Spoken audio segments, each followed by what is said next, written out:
Mogli bi slobodno da kažemo Mercedes E-Actros treća sreća. Upoznali smo ga na njegovoj srpskoj promociji. Probali smo ga ovog proleća na relaciji kroz brda i planine Srbije. I zahvaljujući vašim pitanjima, kojih je bilo bezbroj, sugestijama i komentarima, odlučili smo i da treći put se družimo sa Mercedesom E-Actros, ovog puta u jednoj sasvim novoj formi. On je u eksploataciji već nekoliko meseci. Zabeležili smo izvanredne statističke podatke koji će dokazati zašto je električni transport robe prava stvar. Kamion koji vidite pored mene već nekoliko meseci u upotrebi u transportno-logističkoj kompaniji Ferkam.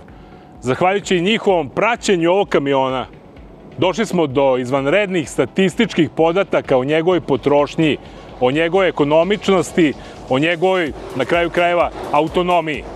O tome ćemo u toku današnjeg testa mnogo više reći, a sada ćemo saznati šta je zapravo prava misija i vizija ovog kamiona i njihovog načina transporta robe. Bojane, evo nas u kabini E-Actrosa pod brojem 500. Šta to znači? 500 je zapravo u našoj floti. Zadovoljstvo mi je što danas imamo priliku da predstavimo jedan projekat kojim pokazujemo kako zapravo održivost u transportu izgleda u praksi, kroz partnerstvo naravno između kompanije Ferkam i kompanije PepsiCo. Kada govorimo o transportu generalno, nemoguće je izbeći održivost i upravo iz tog razloga Ferkam već godinama unazad promoviše zelenu agendu širom Evrope. Implementacijom inovativnih rešenja poput HVO goriva i sada uvođenjem električnih vozila doprinosimo toj ekološkoj tranziciji ka održivoj i niskougljeničnoj budućnosti. To je globalno. Kaže nam šta radimo na lokalnom nivou. Kroz naše interne procese kontinuirano pratimo rezultate i mogućnosti za dodatna unapređenja. Na nivou Ferkam grupacije već postoje konkretni rezultati. U našoj centrali u Bolzanu 4 takva vozila električnih tegljača su danas u upotrebi i upravo to iskustvo smo prenijeli na tržište Srbije. Suštinski, tema našeg današnjeg testa nije da li Mercedes E-Actros može da se vozi. Može se vozi, to smo videli u našim prethodnim prilozima, već je tema koliko je on efikasan, ekonomičan i praktičan, ajde da kažemo, za svakodnevnu eksploataciju. Kompanije PepsiCo i Ferkam već nekoliko godina unazad sarađuju na primjeni različitih održivih rešenja u oblasti transporta, uključujući i primjenu alternativnih goriva na pojedinim rutama. Elektrifikacija i ovaj električni kamion na koji smo izuzetno ponosni su samo jedan logičan naredni korak na tom zajedničkom putu. Šta znači primjena električnog kamiona u praksi za nas? To znači da možemo u svakodnevnim operacijama da razumemo njegove performanse, da obezbedimo pouzdanu, efikasnu isporuku našim kupcima i da budemo deo te šire slike, a to znači da ispitujemo mogućnosti i potencijale električne mobilnosti u logistici u budućnosti. Mi na primjenu električnog kamiona ne gledamo kao na izolovanu inicijativu ili samo još jedan projekat. Mi ovo gledamo u okviru transformacije celokupnog i lanca snabdevanja i vrednosnog lanca. Verujemo da svi imamo neku ulogu u ovom ekosistemu. Proizvođači, logistički partneri, institucije i privreda i mislimo da jedino koliko verujemo u moć partnerstava možemo da napravimo neke pozitivne promene dugoročno. Pre nego što sa Nemanjom počnemo priču o njegovim utiscima o E-Actrosu, jer ga vozi od prvog dana, samo nekoliko statističkih podataka koje je zabeležila služba kontrole Ferkama. Za 10.300 km koje je Nemanja provezao u junu mesecu, potrošeno je ukupno 9.957 kWh električne energije, odnosno nešto više od 96 kWh električne energije na 100 pređenih kilometara. U ovoj statistici je jako zanimljiva činjenica koliko je prilikom kočenja i usporavanja E-Actros rekuperirao električne energije.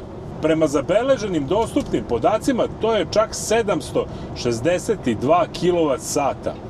Ali imamo i još neki podataka. Kompresor za vazduh koji koči, inače ceo ovaj kamion, je potrošio oko 82 kWh električne energije, drugi potrošači su potrošili 571 kWh električne energije, a na hlađenje kabine je potrošeno 145 kWh električne energije za mesec dana. Toliko otprilike potrošimo u jednom našem domaćinstvu za one osnovne potrebe.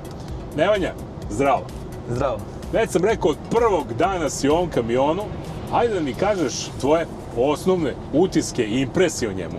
Novi električni, prvi u Srbiji. Ajde, budi sad iskren, pre nego što si seo u njega, da li si malo bio skeptičan, znaš ono, kako može struja da bude bolje od dizela i tako? Nisam sumnjao i sve ovo do sada je potvrdilo da sam i bio u pravu. Kaži mi, šta te najviše iznenadilo u prvih nekoliko dana? To što se ne čuje, on je sam po sebi nečujan, nekako to utiče i na mene i na druge okolo. Nekad moram da obratim pažnju više na njih, zato što me ne čuju. Jednostavno, kada se približim, vidim da me nije uočio na vreme i to mi je bilo najneobičnije, da kažem. Da li te manje buke i manje umara tokom vožnje? Da. Meni jako prija što se on ne čuje, iskreno. Ajde da kažemo sad, kad bi mogao da biraš, da li bi se vratio na dizel ili bi ostao u električnom kamionu i šta bi pre izabrao? Iz ovog ugla je električni. Rekli smo da smo u junu potrošili ispod 100 kWh električne energije. Šta najviše utiče na potrošnju? Teret, naravno, šta vozimo i stil vožnje, da li je to sporija, brža vožnja, da li ima više kočenja, kakav je reljef po kojem vozimo. Dobro. Ajde ovako da budemo sad potpuno iskreni, ti voziš čipse, da, čipsi nije nešto težak. Baš. Lake robe, da. Možemo reći da je onda ova potrošnja na srednje opterećenom ili lakše opterećenom kamionu, tako da, ajde da dodamo još možda 5% ili 10% za potpuno opterećen kamion, što je bila realna prosječna potrošnja na 100 pređenih kilometara kada je bili pod punim opterećenjem. Tako je. Nemanja, rekli smo da si proizveo, dakle ti nisi samo potrošač električne energije, već i proizvođač.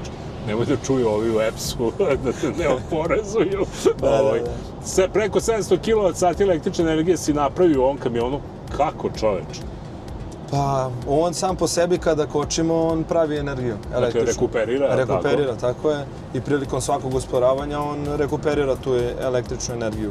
Imamo i sistem jedne pedale, kada kočimo, on samim tim proizvodi električnu energiju. Praktično popuštanje pedale već je neka vrsta kočenja. Tako je. I tu proizvodimo električnu energiju i on se vraća u akumulator i imamo dalje za još nekoliko kilometara od svakog kočenja. Tako je. To je, vidite ljudi, suština električnog kamiona. Ne samo da troši, već i da proizvodi električnu energiju. Koliko vremena provodiš na punjačima s električnim kamionima? Pa to zavisi od punjača. 3 do 4 sata se puni na dnevnom nivou. Da li se to uklapa u tvoje redovne odmore koje moraš da imaš kao vozač? Da. Mi imamo organizovano rute i samim tim nemamo problema sa pauzama. Ali ukoliko smo na jačem punjaču, na primjer od 400 kW, to punjenje može i mnogo brže da se uradi za 30 do 40 minuta. Da, sad kad smo već kod tih punjača, autonomije, evo, iz prve ruke da čujemo ne mnogo opterećene Actros po ravnom putu u Vojvodini. Ispod 20% nije preporučljivo da pada baterija, otprilike 500 do 600 km on može da pređe jednim punjenjem. To je autonomija. Da li ti nešto smeta u električnom Actrosu? I novije Actrosi imaju ove retrovizore digitalne. Eto, eventualno ja volim ove obične, to bi možda voleo da se vrati, ali drugo stvarno nemam. Evo vidite, čovjek iz mlade generacije ne voli digitalizaciju, dakle neka Mercedes razmisli da li je ta digitalizacija dobra, bilo bi logično da i ja ne volim digitalne retrovizore, a da Nemanja voli. Pošto Nemanja ima problem sa njima, vjerojatno tu postoji neki širi problem. Ajde sad par pitanja da se poigramo malo mit ili činjenica. Električni kamion ne može da radi ceo dan. To je mit, može. Punjenje baterije predugo traje, mit ili činjenica? Pa to je isto mit, ali zavisi od brzine punjača. Vozači ne vole električne kamione, mit ili činjenica? To je činjenica, naročito ovi koji idu na duže ove etape. I tu možemo zaključimo da je praktičnost ovih električnih kamiona još uvek u nekim srednjim turama. Električni kamion nema dovoljno snage pod velikim opterećenjem i usponima. Mit ili činjenica? To je mit. I ima i tekako ima snage. Aha, šta tu čujemo sada? Pa ništa, malo sam prešao u drugu traku. Gledaj gde voziš, nema pričaš. Nema priče za volanom, da. Tako je, odlično. Eto, dragi naši, čuli ste u najkraćem i šta je mit i šta je činjenica. U svakom slučaju, mi se u ovom električnom e-Actrosu vozimo savršeno udobno, savršeno ekonomično, a tu je negdje i matematika. Ako trošimo nepunih 100 kWh električne energije na 100 pređenih kilometara, to nam po nekoj najskupljoj ceni industrijske električne energije košta oko 1700 dinara, dakle nekih 10 litara dizela, što je i do 4 puta jeftinije nego da vozimo klasičan dizel kamion.